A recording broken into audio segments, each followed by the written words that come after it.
मैंने उठाया हुआ है, जो हमारे पास स्ट्रेप्टोकोकस पायोजेंस है वो फ्रिंजाइटिस में फ्रिंजाइटिस करवाता है, तो हमारे पास पेनिसिलिन जी या पेनिसिलिन वी हम फ्रिंजाइटिस में दे सकते हैं। इसके अलावा स्ट्रेप्टोकोकस हमारे पास लेफ्ट साइड एंडोकार्डाइटिस करवाता होता है, तो हम पेनिसिलिन जी या penicillin V left side endocarditis में दे सकते हैं। स्ट्रेप्टोकोकस निमोनियाई हमारे पास निमोनियाई करवाता है, निमोनिया करवाता है, तो हम उसमें यूज दे सकते हैं। इसके अलावा नजीरिया गोनेरिया या नजीरिया मेनिंजाइटिस करवाता है, मेनिंजीरिया मेनिंजाइटिस बेसिकली हम मेनिंजाइटिस करवाता होता है। इसके अलावा यहाँ से याद रखना है क्लोस्ट्रीडियम पेपरिजेंस जो हमारे पास गैस गैंग्रीन करवाते होते हैं, और सबसे इंपॉर्टेंट है ट्रोपोनिमा पैलिडम जो हमारे पास सिफिलिस करवाता होता है। अब हमारे पास आगे ये पेनिसिलिनेज सस्पेक्टेबल थे जिनको पेनिसिलिनेज तोड़ सकता था, लेकिन अब आगे पेनिसिलिनेज रेजिस्टेंस, इसमें हमारे पास आ गया मेथिसिलिन आ गया, नेफसिलिन आ गया, ऑक्सीसिलिन आ गया, ये हमारे पास होते हैं स्टेफाइलोकोकाई। बेसिकली इन ड्रग्स का दूसरा नाम है anti staphylococcal infection drugs. Basically staphylococci जो भी इन्फेक्शन करवाते हैं ना, हम उसके खिलाफ पेनिसिलिनेज रेजिस्टेंट ड्रग दे देते होते हैं, ये नॉट यूज करते हैं। इसमें ना जो मेथासिलिन है बेसिकली हम वो अब यूज नहीं करते होते, क्योंकि इसका एक टॉक्सिक इफेक्ट होता है इंटरस्टिशियल नेफ्राइटिस, इस वजह से इसका ड्रग्स इफेक्ट है, ये हम यूज नहीं करते। इसके अलावा हमारे पास एक्सटेंडेड स्पेक्ट्रम आ गया, मैंने पहले भी बताया, वो हम बीटा लैक्टमेज इनहिबिटर्स के साथ यूज करते हैं। इसमें हमारे पास आ गया एम्पिसिलिन आ गया, अमोक्सिसिलिन आ गया, ये हम स्टेफाइलोकोकस पायरोजेंस, स्टेफाइलोकोकस वायरिडिन निमोनियाई और एंटेरोकोकाई में यूज करते हैं। जो एंटेरोकोकाई है वो एरोबिक इन्फेक्शन करवाता होता है, वो इसमें यूज करते होते हैं। इसके अलावा इसमें याद करने वाली चीज है लिस्टीरिया, लिस्टीरिया मोनोसाइटोजीन्स करवाता था, ये भी मेनिंजाइटिस करवाता है, इसमें हम एम्पिसिलिन यूज करते होते हैं। एस्क्रिशिया कोलाई, होमोप्लेस, इन्फ्लुएंजा वगैरह और सैल्मोनेला टाइफाई वगैरह आगे। अब इसके अलावा जो हमारे पास बीटा लैक्टमेज इनहिबिटर्स है ना, इसमें कौन कौन से ड्रग्स आते हैं, इसमें आते हैं कैल्विनेट, सेलबैक्टम और टैजोबैक्टम वगैरह, ये हो गया। इसके अलावा जो हमारे पास एंटी सूडोमोनास है वो बताया मैंने, सिर्फ ग्राम नेगेटिव यूज करते होते हैं। इसमें हमारे पास सबसे इंपॉर्टेंट है सूडोमोनास एरिजिनोसा, इनको हम एंटी सूडोमोनास भी कहते होते हैं, जिसमें हमारे पास पिप्रासिलिन और टाइकार्सिलिन आते हैं। अब आगे हमारे पास आ गया, अब हमारे पास तीन तरह के पेंसिलिन आ गए। एक हमारे पास आ गया वेरी नैरो स्पेक्ट्रम, दूसरा आ गया हमारे पास नैरो स्पेक्ट्रम, और तीसरा आ गया हमारे पास वाइडर स्पेक्ट्रम। जो हमारे पास वेरी नैरो स्पेक्ट्रम ड्रग्स है ना, उसमें हमारे पास कौन कौन से आगे ले ओएमएन से याद रख लेना है, ऑक्सासिलिन, मैथासिलिन और नेफसिलिन। नेफसिलिन इसमें बेसिकली डिक्लोक्सासिलिन भी आता होता है, ये बस याद रखना है। अब इसमें याद करना है कौन कौन सी चीजों को ट्रीट करने के लिए, बेसिकली इनको एंटी स्टेफाइलोकोकस भी कहते हैं, तो जो स्टेफाइलोकोकस इन्फेक्शन करवाते होते हैं ये हम उसमें ट्रीट करते होते हैं।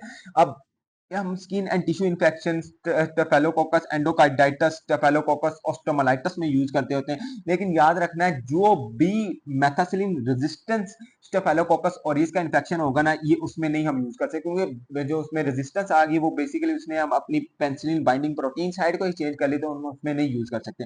और एक चीज याद रखनी, मेथासिलिन का नेफ्रोटॉक्सिक इफेक्ट है, एडवर्स इफेक्ट है, और नेफसिलिन का न्यूट्रोपीनिया। एक एक्स्ट्रा चीज याद कर लो कि जो हमारे पास क्लिंडामाइड और लिनोजोलिड है ना, ये भी न्यूट्रोपीनिया करवाते होते हैं। अब आगे हमारे पास narrow spectrum drugs, narrow spectrum में नेचुरली एक्टिंग पेनिसिलिन होते हैं, जिसमें हमारे पास पेनिसिलिन जी आता है, पेनिसिलिन वी। इस क्लास का जो प्रोटोटाइप है वो पेनिसिलिन जी है बेसिकली।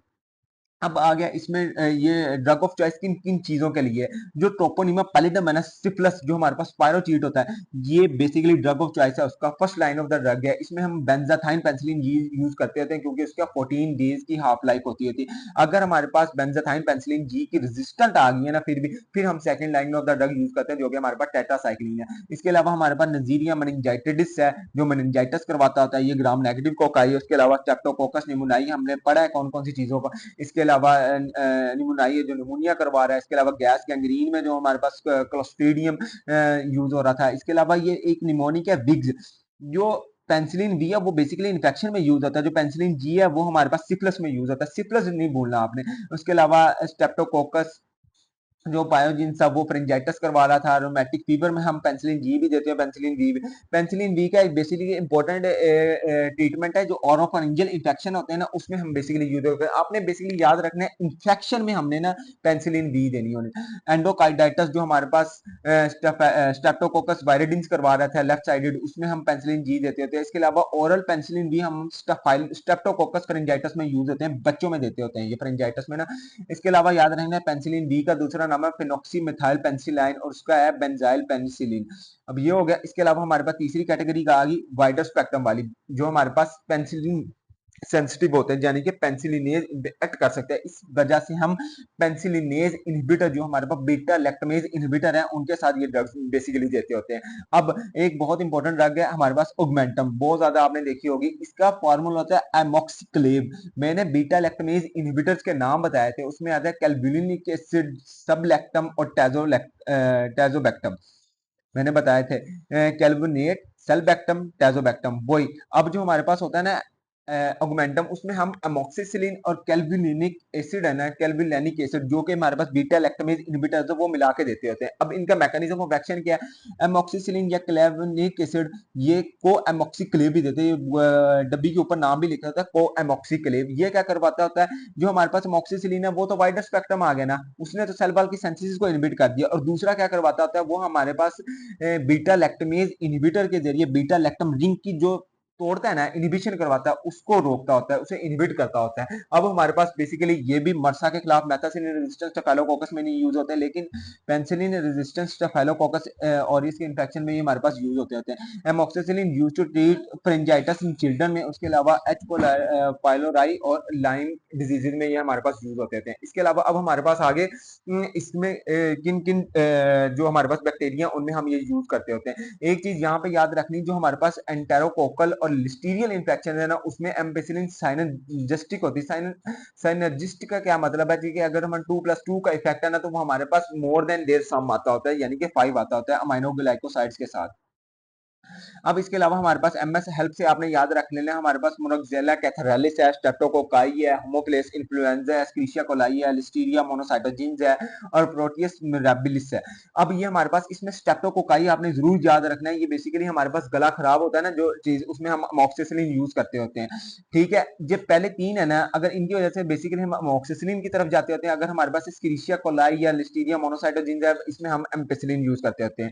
जो हमारे पास पहले तीन ड्रग्स हैं ना, वो हमारे पास ओटाइटस मीडिया, साइनसाइटिस करवाते होते हैं। और बेसिकली हम एक चीज आपने और याद रखनी है, वो लोग जिनमें जिनका स्प्लीन रिमूव हुआ होता है उनमें हम अमोक्सिसिलिन की प्रोफिलैक्सिस यूज करते हैं इनकैप्सुलेटेड बैक्टीरिया के खिलाफ। उसके अलावा अमोक्सिसिलिन प्रोफिलैक्सिस भी यूज होता है डेंटल प्रोसीजर में जिन लोग सस्पेक्टेबल होते हैं एंडोकार्डाइटिस के खिलाफ। अब हमारे पास आगे एंटी सोडोमोनल ड्रग्स, जिनमें पिप्रासिलिन आ गया और टाइकार्सिलिन आ गया। अब ये हमारे पास ग्राम नेगेटिव है, जो भी हॉस्पिटल इंड्यूस इन्फेक्शन होते हैं ना, उसमें हम हॉस्पिटल इंड्यूस आ गए, वेंटिलेटर इंड्यूस आ गए, या ये बर्न पेशेंट के ऊपर as a green colour present होते हैं। और इसके अलावा ये हमारे पास एनारोबिक इन्फेक्शन को भी ट्रीट करने के लिए यूज होते हैं। अब वो ये यहाँ पे प्रो बेनिफिट का वही कंसेप्ट दिया हुआ है। इसके अलावा ना एक चीज याद रखनी, नेफेसिलिन एंड ऑक्सीसिलिन बाइल में एलिमिनेट होता है, ये मैंने बता दिया था। एम्पिसिलिन भी एंटेरोहेपेटिक साइक्लिंग में जाता होता है, यानी कि हेपेटिक मेटाबॉलिज्म के जरिए जाता होता है, लेकिन ये किडनी के ही जरिए सिक्रिएट होता है।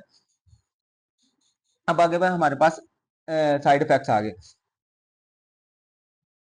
अब ना जो बेसिकली एक चीज तो आपने जरूर याद रखनी है कि निमोनिक है सांप, ये एलर्जिक रिएक्शन जरूर करवाते होते हैं। सांप से क्या मतलब है, ऐसे से मतलब है स्वेलिंग, ज्वाइंट स्वेलिंग करवाते हैं। उसके अलावा ए से ऑटो इम्यून हिमोलिटिक एनीमिया है, एनाफिलैक्सिस रिएक्शन है, और एफ से फीवर है,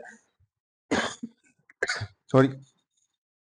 उसके अलावा ये जीआईटी डिस्टर्बेंस करवाते हैं। तो फॉर एग्जांपल जो ड्रग ऑरली दिया है, डिक्लोक्सिसिलिन दी है या पेनिसिलिन भी हमने दी है, ये हमारे पास डायरिया वगैरह तो करवाते होते हैं। इसके अलावा सूडो मेम्ब्रेनस कोलाइटिस भी करवाते होते हैं। जो हमारे पास नेफेसिलिन है वो न्यूट्रोपीनिया करवाते हैं। इसके अलावा मैंने और भी दो ड्रग्स बताया था जो हमारे पास नेफेसिलिन याद रखने, वो अगर आपने याद रखने तो रख लो। एम्पेसिलिन हमारे पास एलर्जी रिएक्शन करवाते होते हैं, मैक्यूलो पेप्यूलर स्किन रैश करवाते हैं। उसके अलावा हमारे पास मेथाल्सिन मैंने बताया था इंटरस्टिशियल नेफ्राइटिस करवाता है, इसकी वजह से ये हमारे पास वेरी नैरो स्पेक्ट्रम पेंसिलिन है, ये हम यूज नहीं करते होते हैं। उसके अलावा इस रीनल डिसऑर्डर के साथ जो पेशेंट आते होते हैं ना, उसमें हमारे पास ये सीजर भी करवाते हैं। अब इसमें ना जो एलर्जिक रिएक्शन है वो आप कैसे डिटरमाइन कर सकते हैं, ये एक बेसिकली कंसेप्ट है।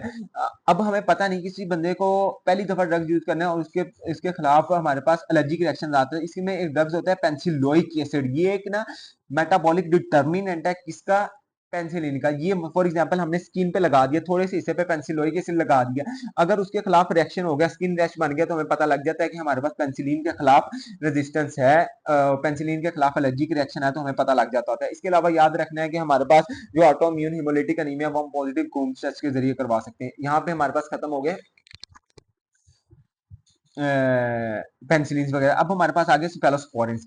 सिफेलोस्पोरिन्स में हमारे पास बेसिकली नैरो स्पेक्ट्रम है, वाइडर स्पेक्ट्रम है, नैरो स्पेक्ट्रम। अब इनकी इनमें और वही बात है, वो हमारे पास 6 अमाइनो पेनिसिलिनिक एसिड से बने थे, ये हमारे पास 7 अमाइनो सिफेलोस्पोरिनिक एसिड से बने हुए हैं। इसके अलावा ग्राम जो हमारे पास first generation to fourth generation है, वो हमारे पास किस तरह बने हुए हैं, जो जो जो हमारे पास इंट्रोडक्शन आता है, क्लिनिकल यूज में आता है, वो हम बनाते हैं। जो हमारे पास फर्स्ट जनरेशन है उसका ग्राम पॉजिटिव के साथ ज्यादा इफेक्ट है, जो हमारे पास फोर्थ जनरेशन है उसका ग्राम नेगेटिव के साथ ज्यादा इफेक्ट है। अब इसकी फार्माकोकाइनेटिक्स भी देख लेते थे। ये हमारे पास ओरली भी देते थे, पारेंटल भी देते थे। ये हमारे पास हेपेटिक मेटाबॉलिज्म में जाते हैं, रीनल एक्सक्रीशन वो ट्यूबुलर एक्सक्रीशन में जाते हैं। इसमें एक ड्रग है सेफ्ट्राइएक्सोन, वो मैं बताता होता है, वो बाइल के जरिए एक्सक्रीट होता है। और प्रोबेनिसिड का वही कंसेप्ट है कि हम ड्रग की अमाउंट को कम करने के लिए प्रोबेनिसिड एसिड यूज कर सकते हैं। अब हमारे पास आगे फर्स्ट जनरेशन, इसमें दो ड्रग के नाम याद कर लो, सेफजोलिन और सेफालेक्सिन। जो हमारे पास सेफाजोलिन है ना, सेफालेक्सिन, ये बेसिकली हम किन चीजों में ट्रीट करते होते हैं, ये मैं बताता हूँ। हमारे पास जो फर्स्ट जनरेशन ड्रग है ना, उनका क्योंकि ग्राम पॉजिटिव के साथ ज्यादा इफेक्ट है, ये याद रखना है। उनमें हमारे पास कौन कौन से आ जाएंगे, स्ट्रेप्टोकोकस आ जाएंगे और स्टेफेलोकोकस आ जाएंगे। अब ये हम किन किन चीजों में ट्रीट करते होते हैं, अब्सेसिस जो हमारे पास ग्राम पॉजिटिव करवा रहे हैं, इसके अलावा प्रोफिलैक्सिस में यूज करते हैं। और फ्रेंजाइटिस, फ्रेंजाइटिस कौन करवाता है, स्ट्रेप्टोकोकस पायोजेंस करवाते होते हैं हमारे पास फ्रेंजाइटिस। एक चीज इसमें याद रखनी कि ग्राम नेगेटिव रोड जो हमारे पास यूटीआई करवाते हैं ना, ये उनकी ट्रीटमेंट में भी हम सेफजोलिन और सेफालेक्सिन यूज करते होते हैं। अब हमारे पास आ गई सेकंड जनरेशन। सेकंड जनरेशन इतनी ज्यादा इंपॉर्टेंट नहीं है, ये लेस यील्ड है। इसमें हमने ड्रग्स याद करें, सिफोरॉक्साइम याद कर लो, सिफोटेटिन याद कर लो, ऑक्सीटिन याद कर लो। ये हमारे पास ऑक्सीटिन से याद रख लो, और टाइटस में यूज होता है, साइनोसाइटस में यूज होता है, या ये लोअर रेस्पिरेटरी ट्रैक्ट इंफेक्शन में यूज होते हैं। इसके अलावा हमारे पास ये यहाँ पे अगर याद रखना है, सेकंड जनरेशन ग्राम नेगेटिव की तरफ ज्यादा है, लेकिन ग्राम पॉजिटिव को भी ट्रीट करते होते हैं। उसके अलावा हाँ, जो हम किन किन चीजों में हम देते होते हैं, ये मैं बता दिया। टाइटस में, साइनोसाइटस में, लोअर रेस्पिरेटरी ट्रैक्ट इन्फेक्शन में बेसिकली यूज होते हैं। पेरिटोनाइटिस में भी यूज होता था ये। इसके अलावा थर्ड जनरेशन में हमारे पास आगे ग्राम पॉजिटिव और ग्राम नेगेटिव, ये बहुत ज्यादा इंपॉर्टेंट है। ये किन किन चीजों में यूज करते हैं ये मैं बताता हूँ। इसके पहले ड्रग याद करो, सिफोटॉक्साइम है, सिफेक्साइम है, सेफ्ट्राइएक्सोन है।